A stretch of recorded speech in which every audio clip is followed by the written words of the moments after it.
This audiobook will not comfort you. It will not validate your pain. It will not agree with your excuses. Because the victim mindset is not protecting you, it is destroying you. Every time you blame circumstances, people, the past, or bad luck, you hand over your power. Every excuse feels justified, and every excuse makes you weaker. This audiobook is about reclaiming control. Not motivation. Not positivity. Responsibility. If you are ready to stop feeling powerless, stop waiting to be saved, and start operating from strength, listen carefully. This is where the victim mindset ends. Chapter 1. Accept responsibility or stay weak. Responsibility is not punishment. Responsibility is power.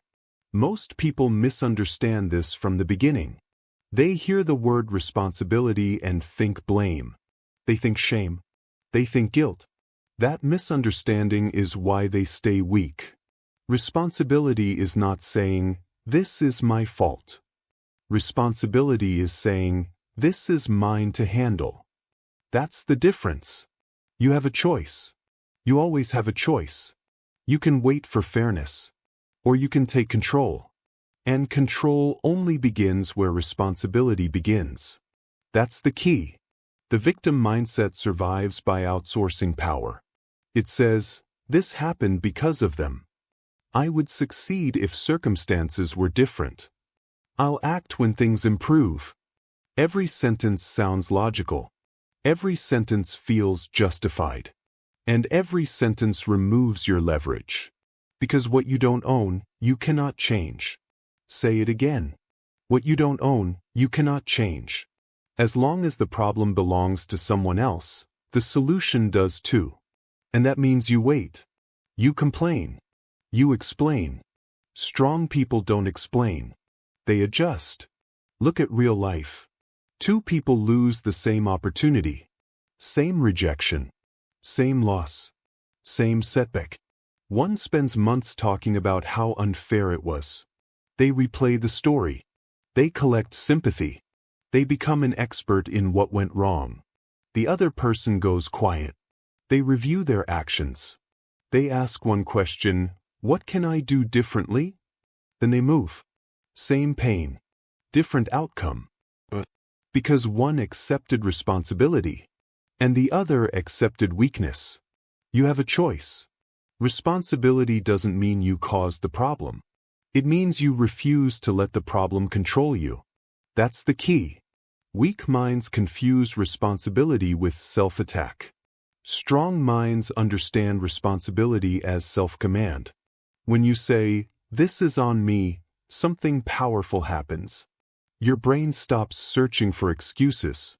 Your energy stops leaking into complaints. Your focus sharpens. You stop being a passenger. You become the driver.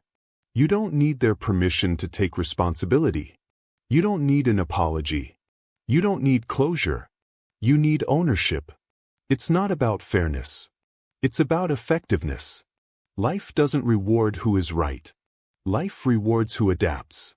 And adaptation only happens when responsibility is accepted fully.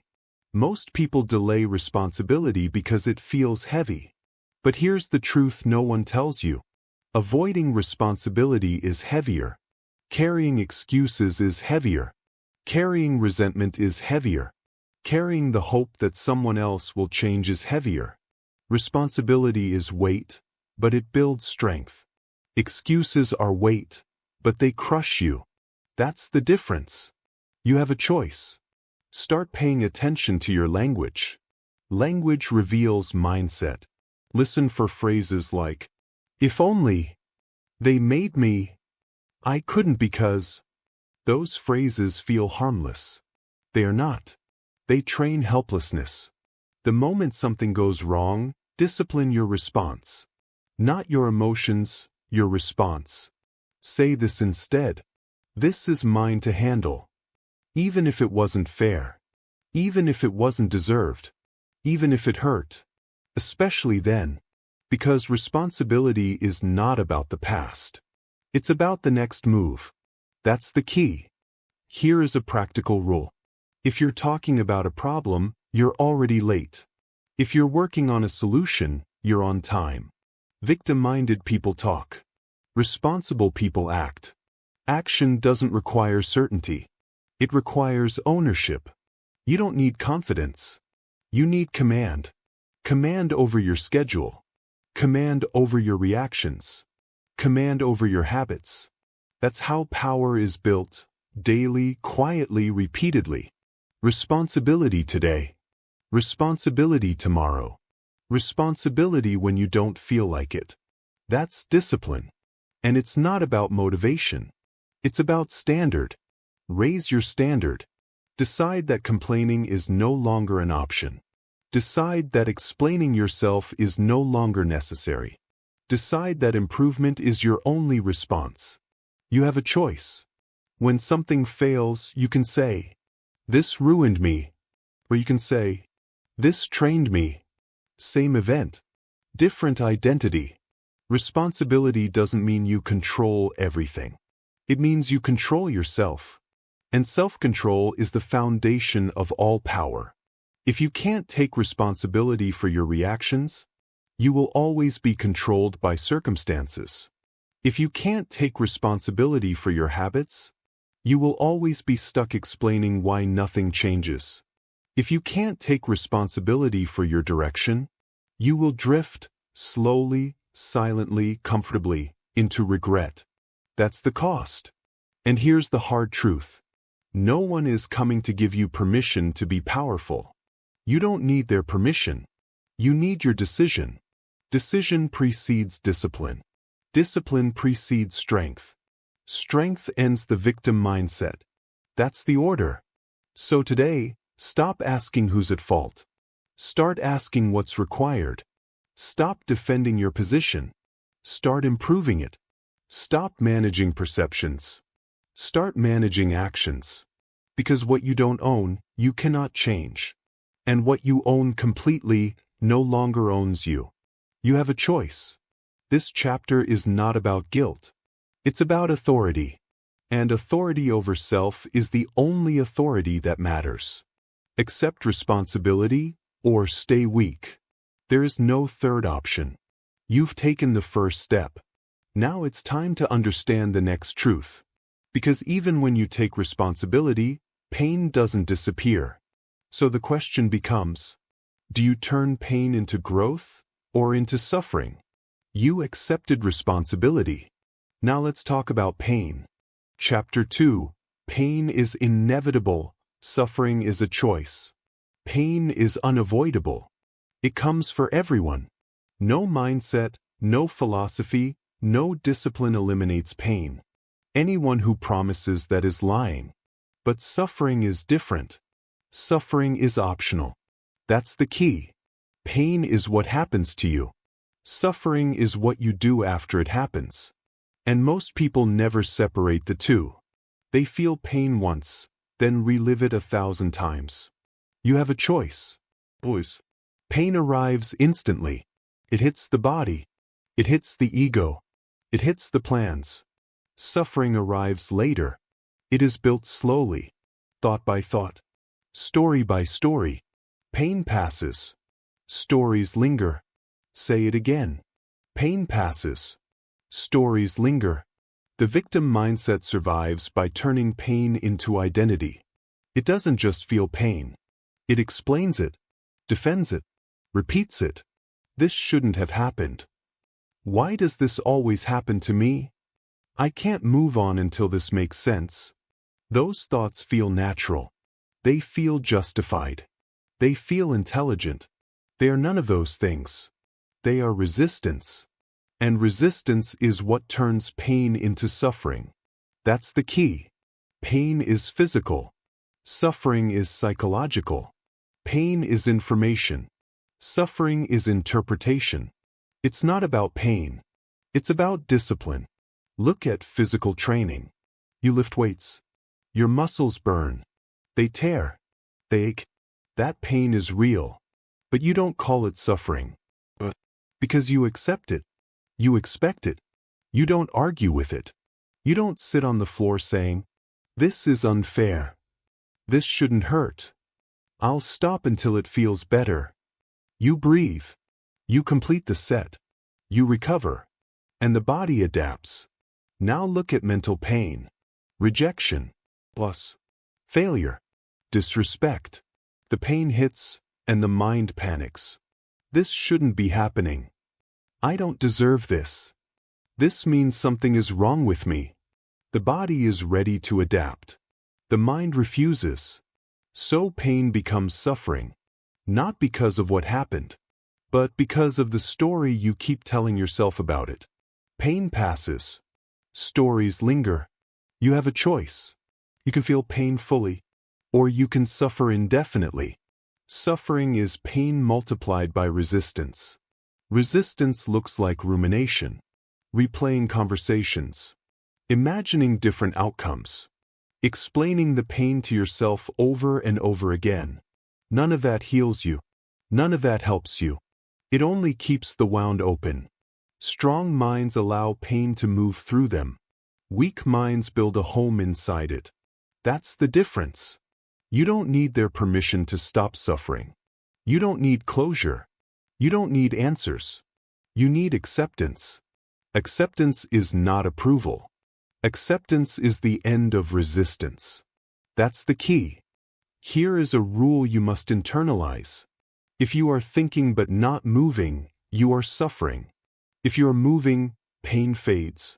Boys. Victim-minded people stop moving. They start talking. They analyze endlessly.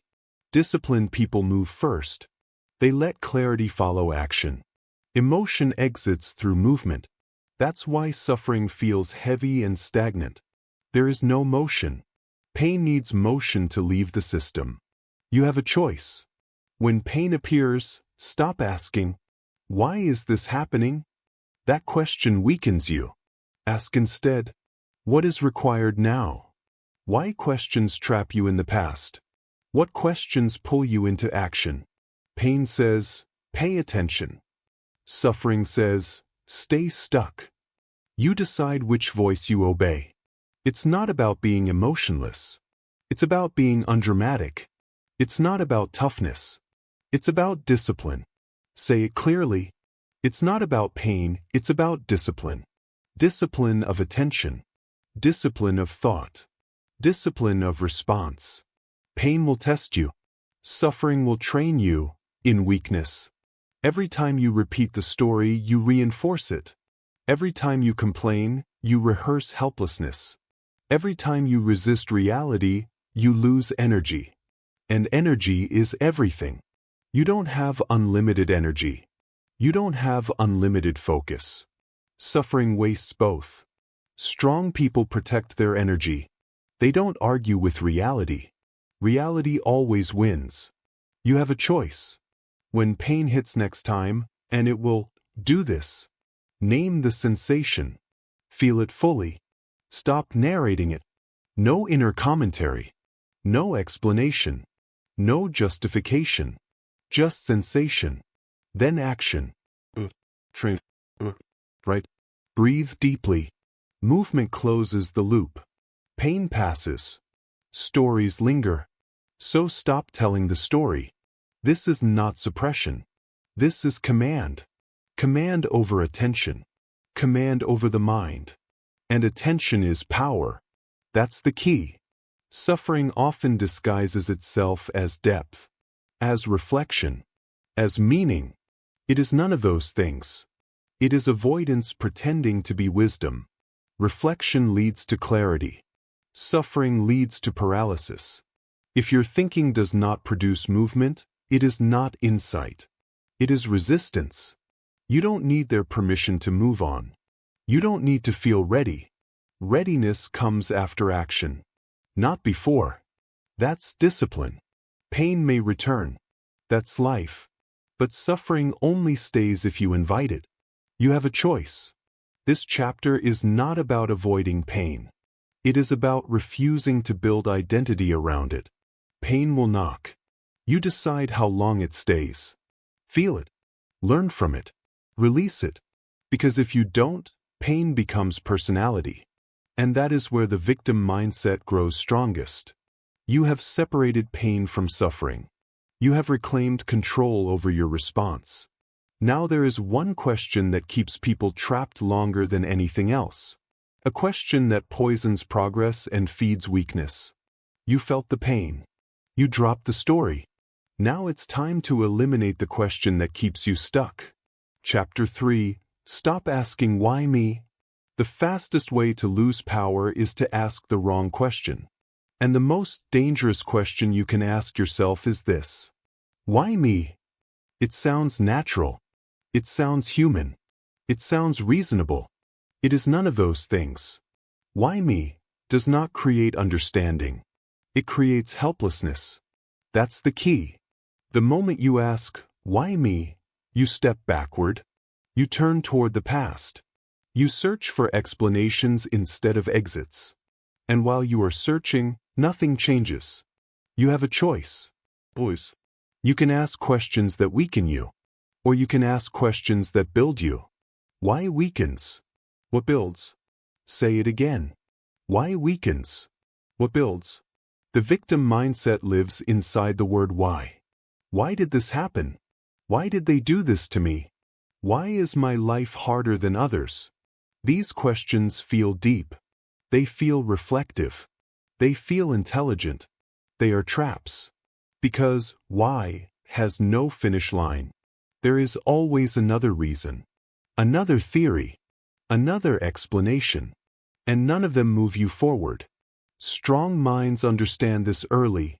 Life does not reward explanation. Life rewards response. That's the key. When something goes wrong, weak minds freeze. They analyze. They replay. They wait. Strong minds move. They ask one question only. What now? What needs to be done? What needs to change? What needs to stop? Same situation. Different outcome. You have a choice. Look at people who stay stuck for years. They can explain everything. Their childhood, their trauma, their bad luck, their unfair treatment. They are experts at their story and amateurs at execution. Explanation without action is paralysis. Strong people are not obsessed with understanding the past. They are obsessed with controlling the next move. It's not about clarity. It's about command. That's the key. Why me places you in the center as a victim. What now places you in the center as a decision maker. One waits for sympathy. The other creates momentum. Momentum changes lives. You have a choice. Pay attention to how why affects your body. It slows you down. It collapses posture. It drains energy. What now does the opposite? It sharpens focus. It activates the nervous system. It demands action. Questions shape state. State shapes behavior. Behavior shapes identity. That is not philosophy. That is mechanics. Break the cycle at the question. Strong people discipline their questions. They do not allow weak questions to live in their mind. You don't need their permission to stop asking why. You don't need answers. You need direction. Direction comes from action. That's the key. Here is a rule you must adopt. If a question does not produce action, it is useless. Why me produces none. What now produces movement. Why weakens. What builds. Say it again until it replaces the habit. Look at pressure situations. You fail.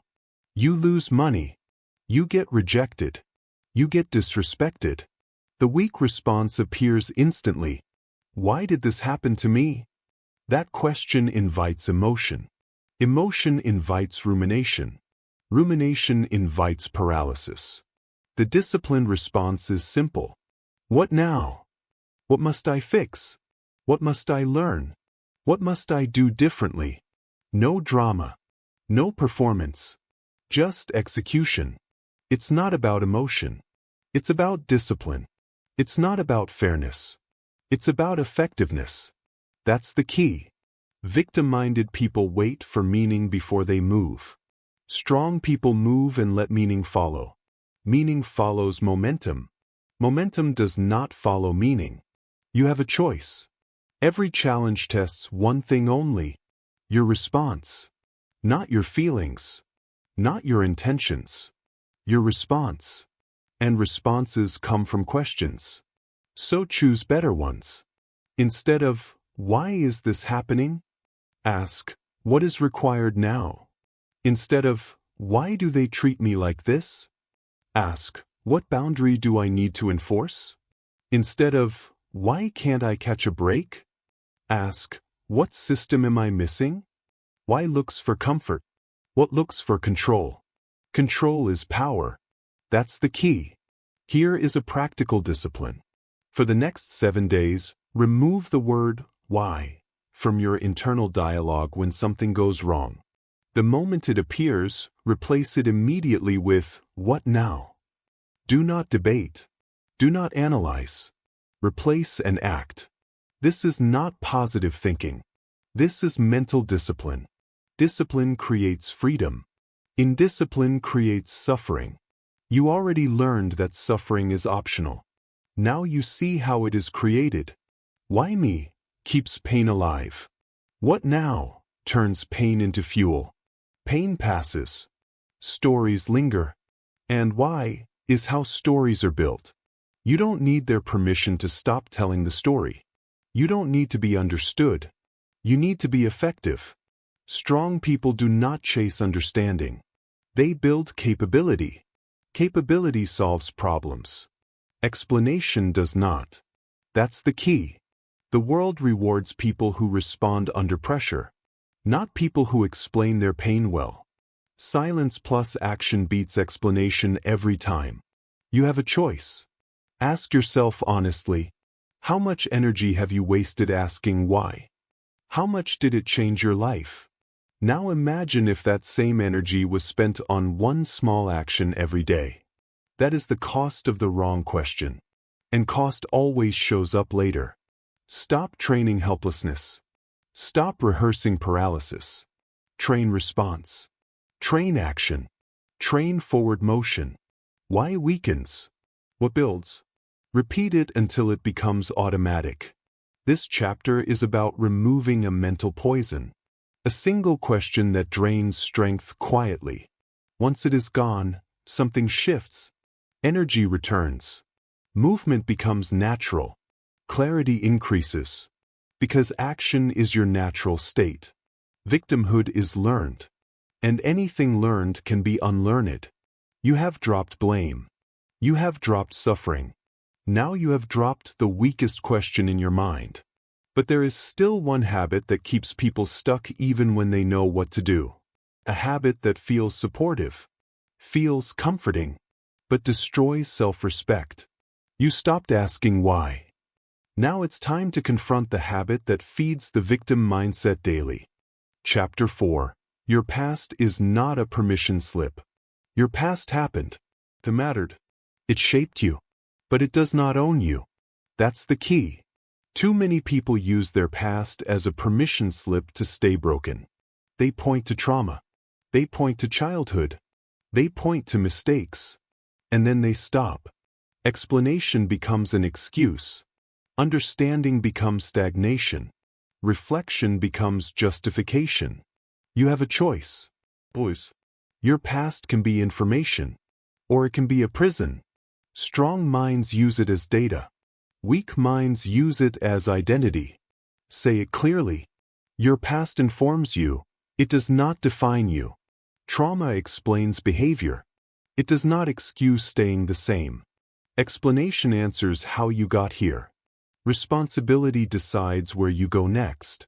That's the difference. Victim-minded people confuse healing with remembering. They relive the story. They repeat it. They protect it. Strong people extract the lesson, then move forward. It's not about forgetting the past. It's about refusing to live inside it. That's the key. Look at people who transformed their lives.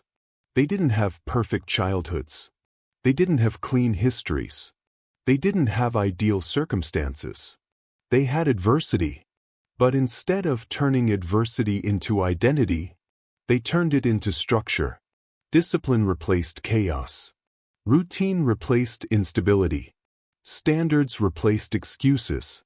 You have a choice. You can say, "This happened to me, so I can't." Or you can say, "This happened to me, so I must." Same past, different future. Your past becomes dangerous when you use it to lower standards. I act like this because of my trauma.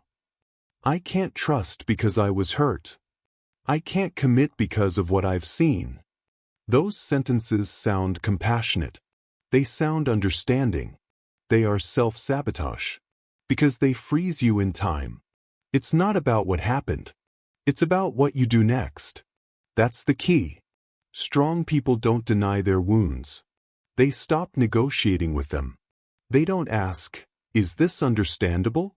They ask, "Is this useful?" Usefulness builds lives. Justification destroys them. You don't need their permission to outgrow your past. You don't need approval. You don't need validation. You need a decision. Decision ends negotiation. Say it again. Your past informs you. It does not define you. Here's a hard truth. At some point, your pain becomes your responsibility. Not because it was your fault, but because it is now your life. Waiting for the past to stop hurting before you act is a trap. Action is what reduces the pain.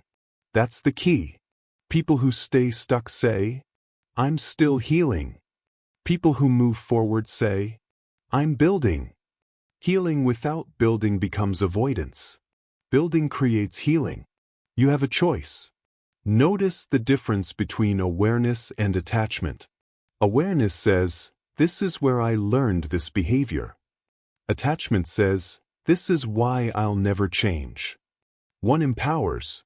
The other imprisons. Strong minds separate cause from command. Yes, the past influenced you. No, it does not get to decide for you. That decision is yours. It's not about what you went through. It's about what you practice daily. That's discipline. And discipline rewrites identity. Look at people who escaped chaos. They didn't wait to feel safe. They built structure. They woke up at the same time. They trained their bodies. They controlled their environments. They reduced noise. Structure replaced emotion. That's how stability is built. Not by revisiting the past endlessly, but by constructing the present intentionally. You have a choice. Ask yourself honestly, is my past something I'm learning from, or something I'm hiding behind? That question reveals everything. If you bring up your past every time you're challenged, it's no longer healing. It's armor. And armor eventually becomes weight. Strong people travel light. They keep lessons. They drop excuses. That's the key. Your past should sharpen you, not soften you. It should teach boundaries. It should teach awareness. It should teach discipline. If it teaches helplessness, you are misusing it. You don't need their permission to raise your standards. You don't need to wait until you feel ready. Readiness comes from repetition. Repetition creates confidence. Confidence does not come from understanding your pain.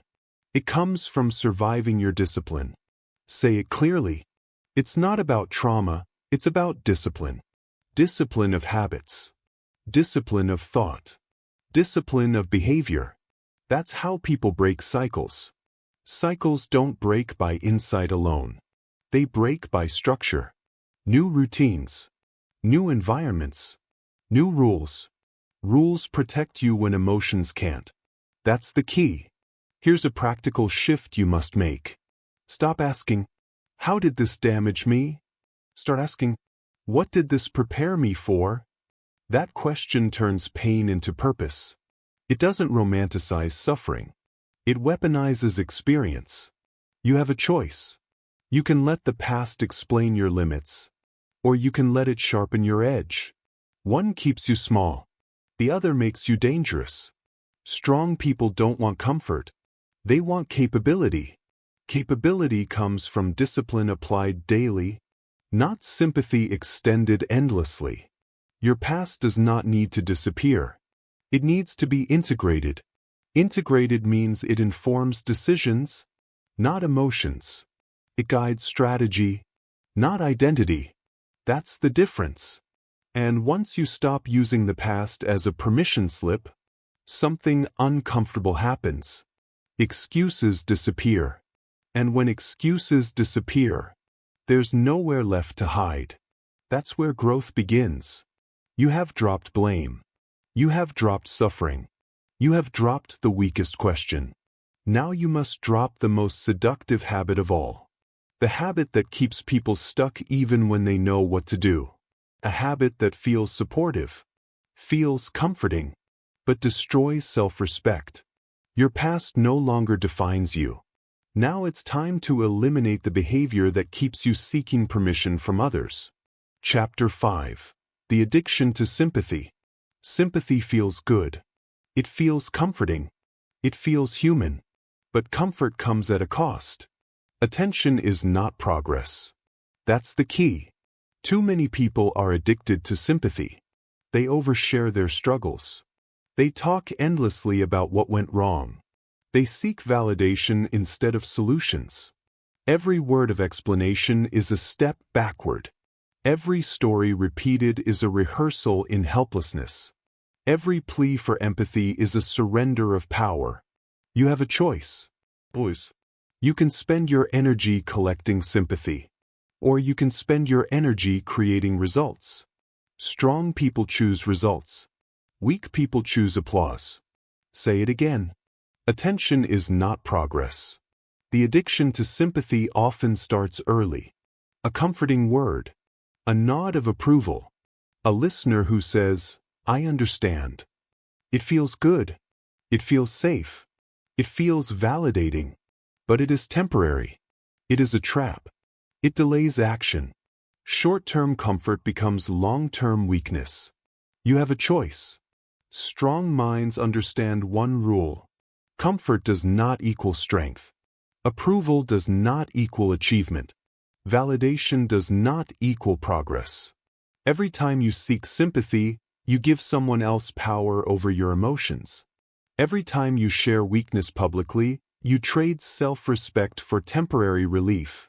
Every time you explain struggle instead of solving it, you reinforce the victim mindset. That's the key. Notice how it works in real life. A person posts about frustration online. They receive likes and supportive comments.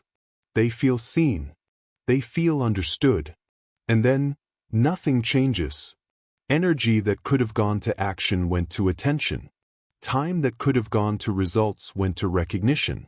Focus that could have gone to execution went to expression. Attention is not progress.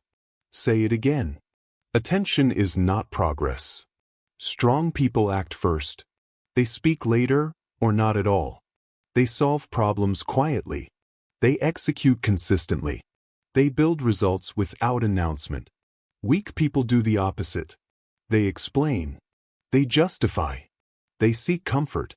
Weak people measure life by who cares. Strong people measure life by what gets done. That's the key. The habit of seeking sympathy often hides behind language like, "I'm still struggling. I can't help it.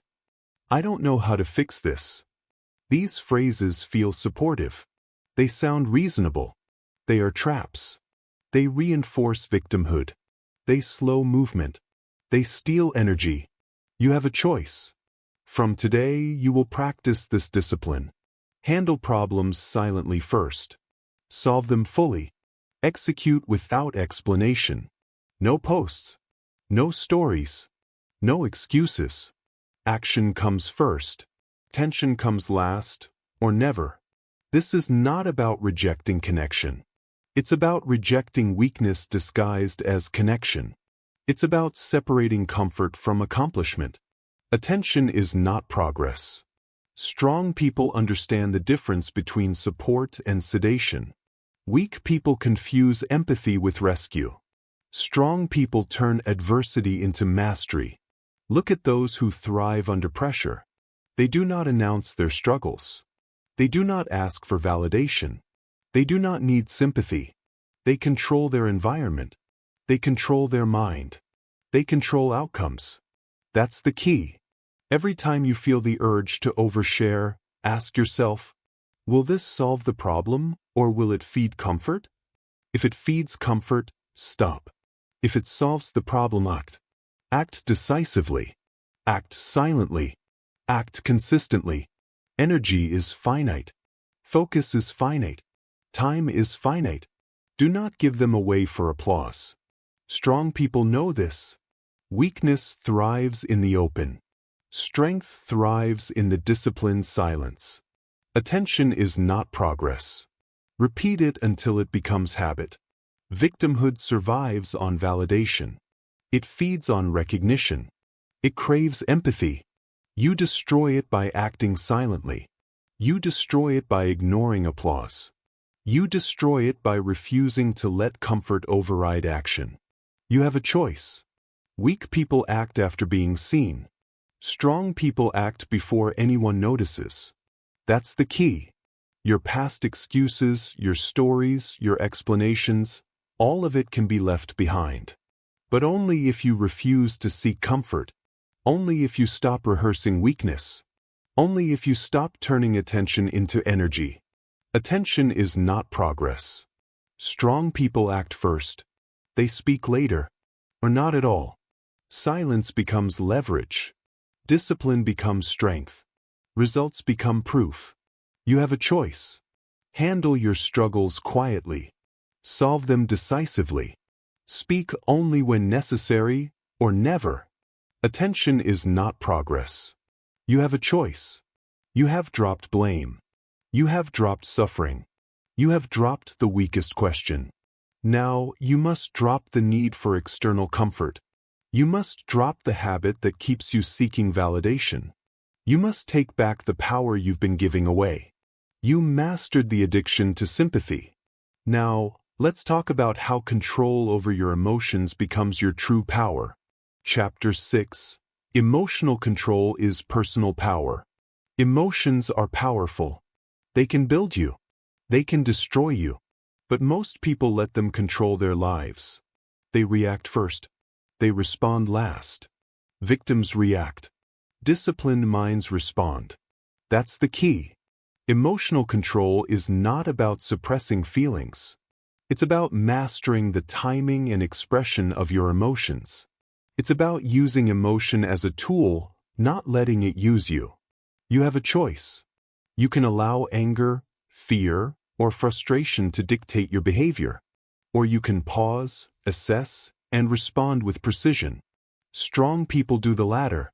Weak people do the former. Say it clearly. Control the emotion, control the outcome. Look at real life. Someone insults you at work. Your first instinct is to react. Your heart races. Your voice rises. The victim within wants revenge, justification, or validation. The disciplined mind asks, what serves me best? How do I maintain power? It's not about suppression. It's about leverage. Control the emotion, control the outcome. That's the key. Emotional control creates advantage. Every time you stay calm under disrespect, chaos, or pressure, you gain leverage. You see situations clearly. You act strategically. You influence results. You have a choice.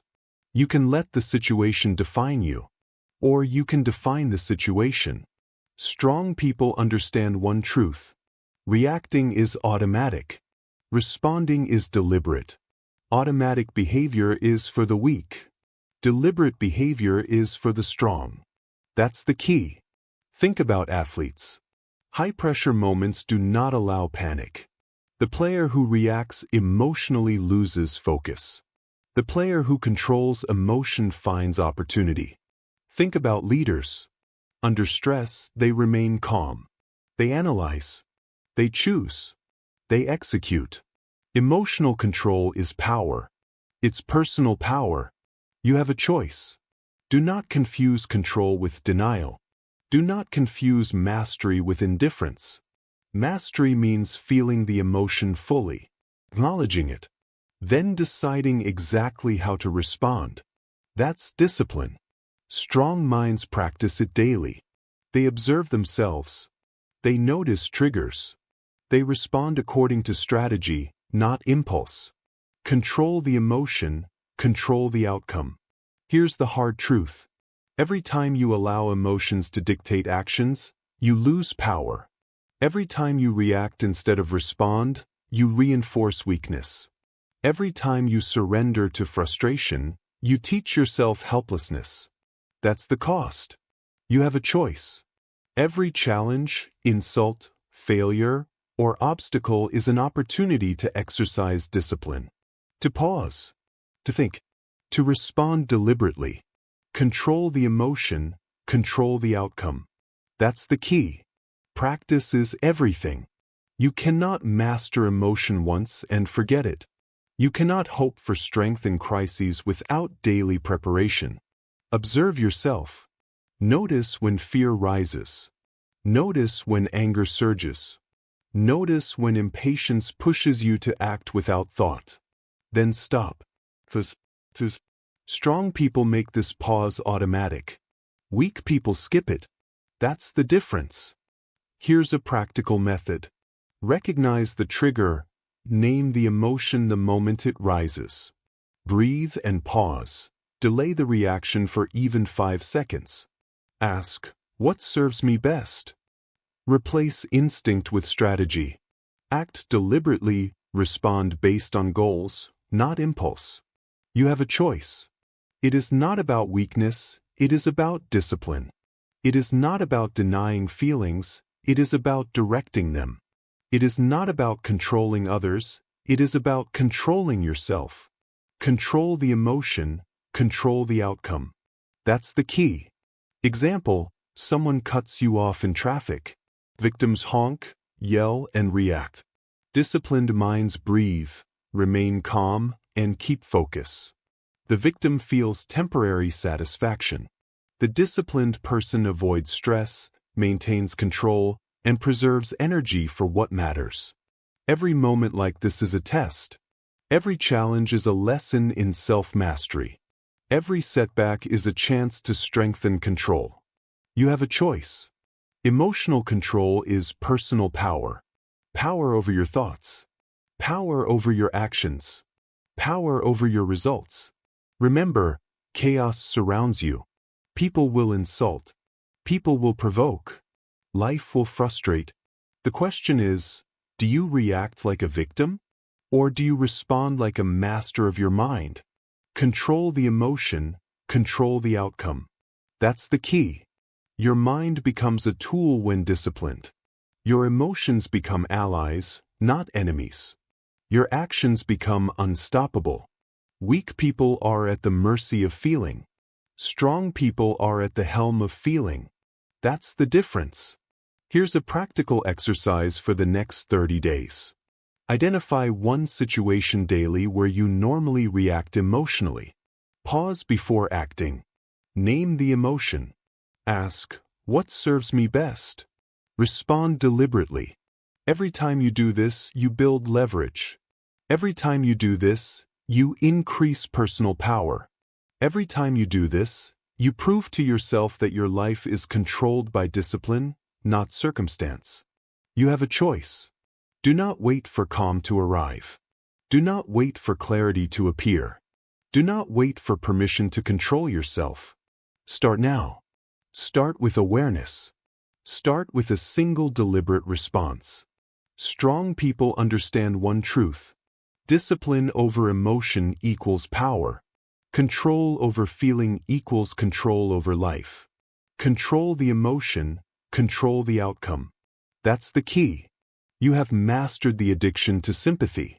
You have chosen action over comfort. You have refused victimhood.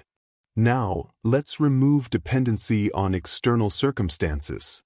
Let's take responsibility for your life fully. Chapter 7. Discipline ends the victim's story.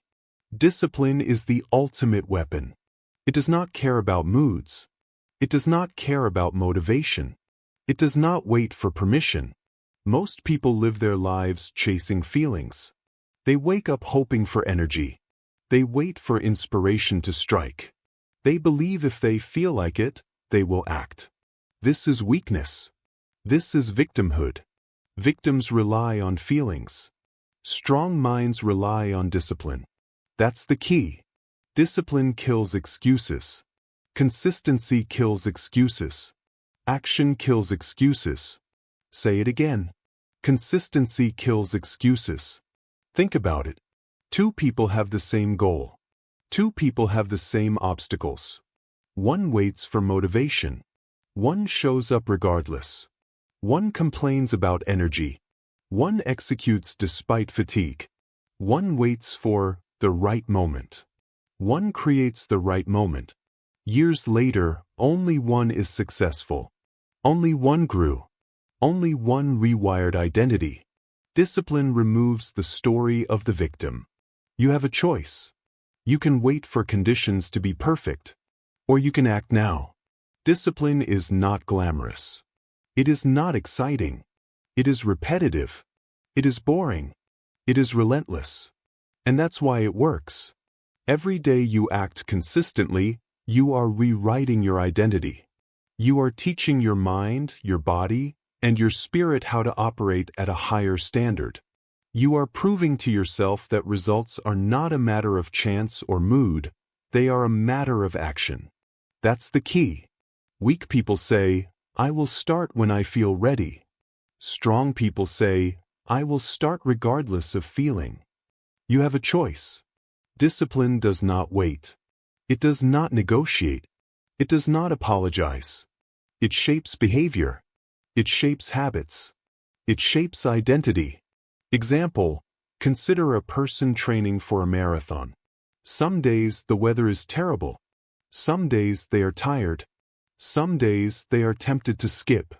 A victim thinks, I will run tomorrow. I don't feel like it today. A disciplined person runs. Regardless of mood. Regardless of energy. Regardless of comfort. That is the power of discipline. Consistency kills excuses. It's not about motivation. It's not about permission. It's about action repeated daily. Strong minds understand one thing. Discipline beats talent when talent refuses to show up.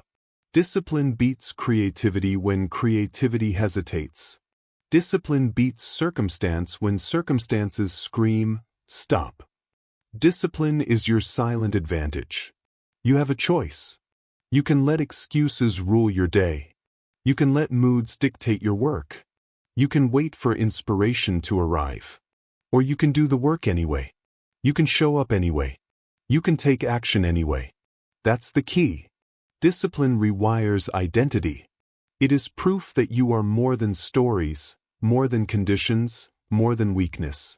Every time you act without waiting, you are proving a new truth to yourself. You are capable. You are reliable. You are unstoppable. Look at the people who never quit. They do not have more talent than you. They do not have more energy than you. They do not have more time than you. They have one thing: discipline. They show up. They do the work. They finish what they start. Consistency kills excuses. It's not just about physical work. It's about mental work. It's about emotional work. It's about showing up for life, every day, in every way. Discipline is a muscle. It grows only with practice. It grows only when tested. It grows only when you act despite discomfort. You have a choice. Do not wait for desire. Do not wait for clarity. Do not wait for comfort. Start now. Start small. Start consistent. Start daily. Every action you repeat becomes a habit. Every habit you repeat becomes character. Every act of discipline rewrites who you are. Victim stories are built on inconsistency. They survive on delay. They thrive on excuses. They live in "I will later" and "I don't feel like it." You destroy the victim story by doing the opposite. Consistency kills excuses. Discipline rewires identity. Action builds strength. You have a choice. Choose to show up. Choose to act. Choose to be relentless. Remember this. Your feelings do not control you. Your circumstances do not control you. Your excuses do not control you. You control your action. You control your habits. You control your identity. Consistency kills excuses. That's the key. Now, here's a practical strategy to make discipline unstoppable. Daily minimums. Set one action you will do every day without fail. No exceptions. Do it even if you feel tired, uninspired, or upset. Track progress. Accountability makes the habit undeniable. Repeat relentlessly. 1 day builds a habit. 10 days build a pattern. 100 days build a new identity. You have a choice. Every day you postpone, you reinforce weakness. Every day you act despite resistance, you build power. Every day you act without permission, you become unstoppable. Consistency kills excuses. That's the key. Discipline ends the victim story. You have proven that your story will not define you. You have proven that excuses will not bind you. You have proven that action repeated daily creates a new truth. You are disciplined. You are capable. You are strong. You are unstoppable. Now, it's time to face life without waiting. No moods. No motivation. No permission. Discipline is the bridge between victimhood and power. You mastered emotional control. You mastered action over attention. You mastered showing up without permission. Next, we will remove dependency entirely. We will eliminate the idea that anyone is coming to save you. Chapter 8. No one is coming to save you. No one is coming to save you. Not your boss. Not your partner. Not your friends. Not fate. Waiting for rescue is a trap. It keeps people stuck for years, even decades. It creates dependency. It teaches weakness. Self-rescue builds strength. That's the key. The world does not owe you help. The universe does not pause for your convenience. Life does not ask permission before testing you. You have a choice. You can wait for someone to fix your problems. Or you can fix them yourself. Strong individuals assume rescue is impossible. And then act accordingly. Weak people hope. Strong people act. Every delay in self-rescue is energy wasted. Every hesitation is opportunity lost. Every plea for help reinforces weakness. Self-rescue builds strength. Say it again. Self-rescue builds strength. Look around. The most successful, capable, and respected people did not wait for permission or support. They acted when no one was watching. They solved problems when no one offered guidance. They built lives when no one offered a helping hand. That's the difference between the weak and the strong. You have a choice. Do you wait for the perfect moment? Do you wait for someone to approve your steps? Do you wait for someone to remove obstacles in your path? Or do you act anyway? Do you remove the obstacles yourself? Do you build the path while no one is watching? Self-rescue builds strength. It's not easy. It's uncomfortable. It's lonely. And that's why it works. Waiting for help feels safe. It feels convenient. It feels normal. But it keeps you powerless. It keeps you small. It keeps you stuck. You have a choice. The moment you stop waiting, you start growing. The moment you assume no one is coming, you find power within. The moment you rescue yourself, you prove you are capable. Example: imagine a professional stuck in a toxic job. They wait for promotion. They wait for recognition. They wait for someone to notice their talent. Months pass. Years pass. Nothing changes. The strong person says, "I cannot wait for rescue. I must act." They learn new skills. They create opportunities. They leave when growth stops. Self-rescue builds strength. Weak people focus on complaints. Strong people focus on solutions. Weak people wait for permission. Strong people give themselves permission. That's the key. You are not a victim unless you choose to be. You are not powerless unless you allow it. You are not stuck unless you wait for someone else to move you. Self-rescue builds strength. Here's how to practice it daily. Identify dependency. Notice where you rely on others to make your life easier. Take immediate action. Solve the problem yourself first, even if imperfectly. Celebrate self-reliance. Each step reinforces your capability and reduces dependency. Repeat relentlessly. Daily practice creates automatic strength. You have a choice. Every time you wait, you teach weakness. Every time you act, you teach strength. Every time you rescue yourself, you prove independence. Self-rescue builds strength. It's not just about emergencies. It's about mindset. It's about taking full responsibility for your life. It's about refusing to outsource your growth to luck or others.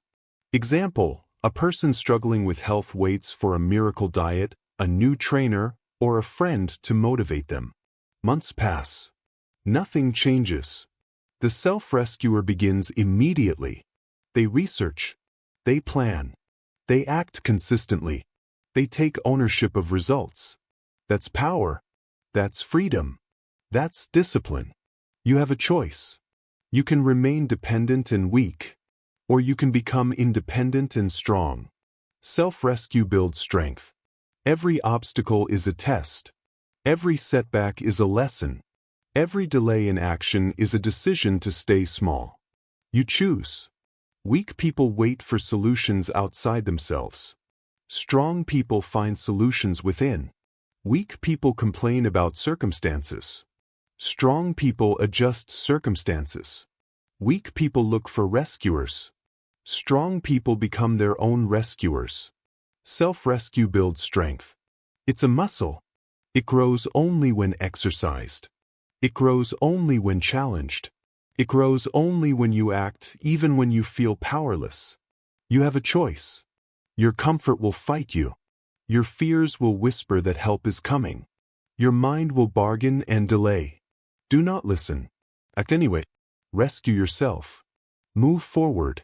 Self-rescue builds strength. Strong minds practice it daily. They solve problems without guidance. They create solutions without validation. They make life work without permission. Every success reinforces the habit. Every challenge strengthens the muscle. Every act of independence rewires identity. You have a choice. Do not wait for opportunity. Do not wait for luck. Do not wait for someone else to fix your life. Take it. Rescue yourself. Self-rescue builds strength. That's the key. You mastered discipline. You mastered action over attention. You mastered consistency over excuses. Now, you will master transformation without dependency. You will stop complaining and start doing. Chapter 9. Replace complaints with action. Complaining is easy. It feels good. It feels justified. It feels like attention. But complaining accomplishes nothing. It wastes energy. It drains focus. It reinforces weakness. You have a choice. You can complain about circumstances, people, or setbacks. Or you can act. Do something. Then do more. That's the key. Weak people complain. Strong people execute. The world doesn't care about complaints. It only responds to action. Example: imagine someone stuck in traffic, late for an important meeting. The victim screams, honks, and curses the world. Time passes. Stress rises. Nothing changes. The disciplined person accepts the situation. They adjust. They act. They solve what they can control. They arrive with composure. Do something. Then do more. It's a habit. Complaining is habitual for most. Execution is habitual for the strong. Every complaint you indulge reinforces powerlessness. Every action you take reinforces capability. You have a choice. Do not confuse venting with solving.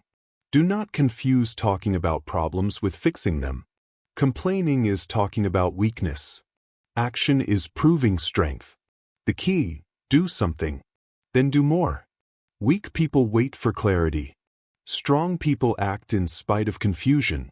Weak people wait for motivation. Strong people act in spite of fatigue. Weak people wait for permission. Strong people act without it. Complaints are excuses. Excuses are chains. Chains bind you to inaction. Action breaks chains. Action builds momentum.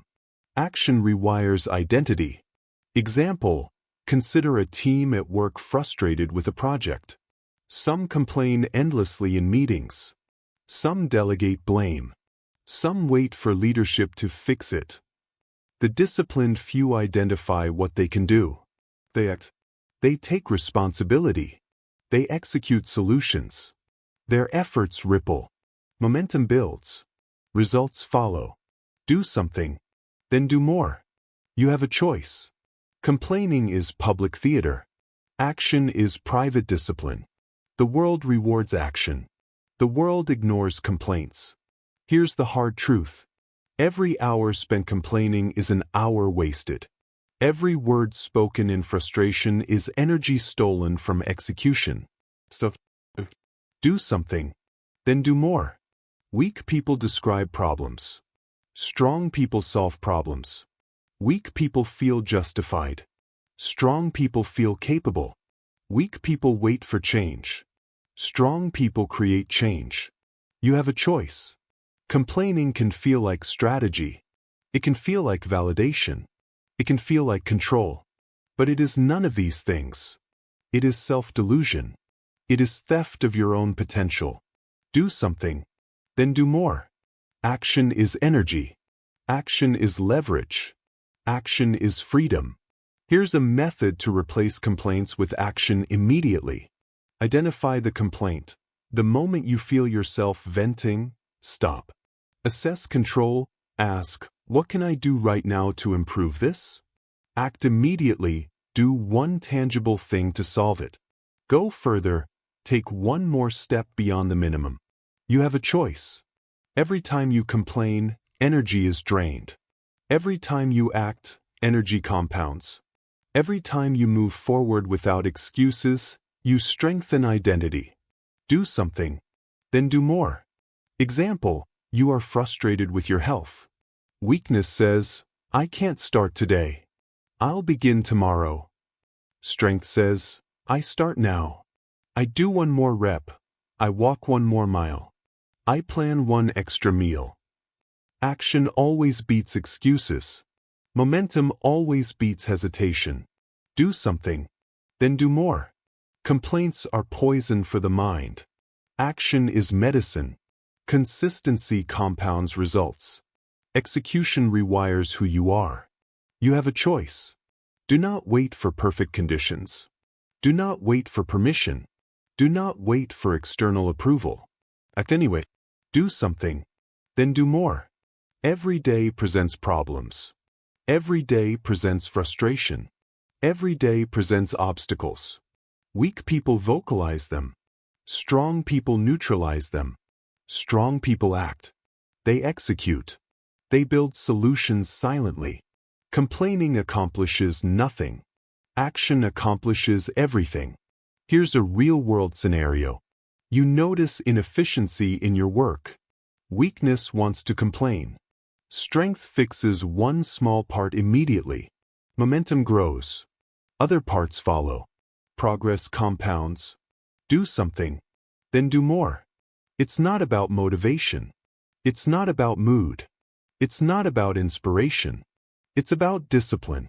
It's about execution. It's about refusing to let excuses control your day. You have a choice. Weak people talk about problems endlessly. Strong people execute solutions relentlessly. Weak people waste energy. Strong people invest energy. Weak people complain. Strong people act. Do something. Then do more. Every time you act instead of complain, your confidence grows. Every time you solve a problem instead of describing it, your competence increases. Every time you take responsibility instead of waiting for someone else, your independence strengthens. You have a choice. The world does not care about whining. The world rewards execution. Do something. Then do more. That's the key. Start today. Stop talking. Start moving. Take one step, then another. Solve one problem, then the next. Make action your habit. Make execution your identity. Make complaints irrelevant. Weakness dies in the presence of action. Excuses crumble in the presence of execution. Momentum builds in the presence of discipline. Do something, then do more. Now you are ready. You have rescued yourself. You have acted instead of waiting. You have taken control of energy, focus, and results. Next, it's time to cement everything into permanence. You will shape the very identity that cannot be broken. Chapter 10. Build an identity that can't be broken. Your identity is not what you say. It is not what you feel. It is not what you hope to be. Identity is what you repeatedly survive. Identity is what you repeatedly do. Identity is what you repeatedly prove to yourself. You are what you repeatedly survive without excuses. That's the key. Weak people define themselves by stories. They define themselves by failures. They define themselves by circumstances. Strong people define themselves by actions, by habits, by discipline, by what they do day in and day out without excuse. You have a choice. Do you let events dictate who you are? Do you let setbacks define you? Do you let moods, failures, or opinions shape your reality? Or do you take control and shape yourself intentionally? You are what you repeatedly survive without excuses. Example: imagine two people in the same high-pressure career. Person A complains. Person A hesitates. Person A avoids responsibility. Years later, they are frustrated, stuck, and overlooked. Person B acts. Person B adapts. Person B survives stress, criticism, and failure without excuses. Years later, they are respected, successful, and unstoppable. You have a choice. Your actions today create your identity tomorrow. Your habits today define the person you become. Your decisions today shape the life you lead. You are what you repeatedly survive without excuses. Every time you face a challenge and act anyway, you reinforce your identity. Every time you withstand pressure without collapse, you grow stronger. Every time you refuse excuses, you teach yourself who you are. Weak people wait for validation. Strong people validate themselves through action. Weak people hope for change. Strong people create it. Weak people blame. Strong people take responsibility. You have a choice. Identity cannot be bought. It cannot be given. It cannot be borrowed. Identity is forged. It is forged in fire. It is forged in repeated action. It is forged in resistance. It is forged in survival without excuses. Example: consider a person training for elite performance. They could quit when tired. They could quit when discouraged. They could quit when the task feels impossible. Instead, they persist. They survive discomfort. They survive rejection. They survive failure without excuse. The result is identity. Not talent. Not luck. Not opportunity. Identity. You are what you repeatedly survive without excuses. That's the key. Every setback is a test. Every challenge is a lesson. Every failure is an opportunity to survive stronger. Weak people fold under pressure. Strong people fold nothing. Strong people learn. Strong people endure. Strong people adapt. You have a choice. Your identity is in your control. Not in the world's opinion. Not in your past. Not in luck or circumstance. You are what you repeatedly survive without excuses. Repetition matters. Every day you take consistent action, you reinforce identity. Every day you resist excuses, you build strength. Every day you handle life without collapse, you define who you are. Identity is not created in grand moments. It is created in small, repeated decisions. It is created in consistency under pressure.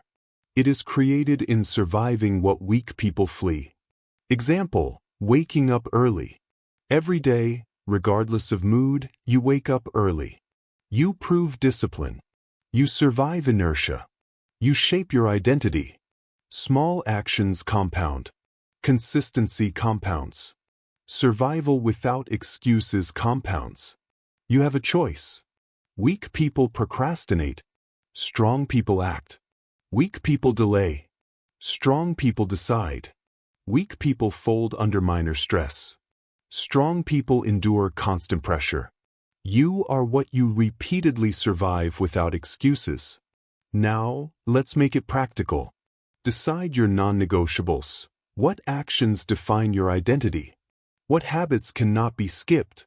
Act daily. Execute these habits regardless of mood, motivation, or comfort. Survive challenges. Every obstacle you overcome without complaint strengthens your identity. Track progress. Reflect on repeated actions. Reinforce discipline and remove excuses. Repeat relentlessly. Identity is shaped over time, not overnight. Every time you survive without excuses, your confidence grows.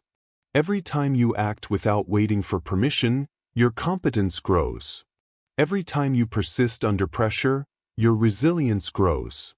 Weak people talk about who they want to be. Strong people demonstrate it. Weak people define themselves by intentions.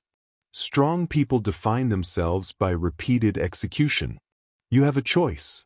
Your identity is yours to create. You are not your circumstances. You are not your failures. You are not your past. You are what you repeatedly survive without excuses. This is the ultimate lesson of transformation. Not motivation. Not luck. Not temporary effort. Identity is built on consistent survival. Identity is built on daily discipline. Identity is built on action without excuse. Look at your life. Look at your habits. Look at your decisions. Do they reflect a weak person?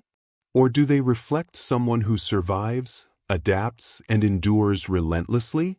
You have a choice. Start today. Shape your identity. End excuses. Survive challenges. Repeat daily.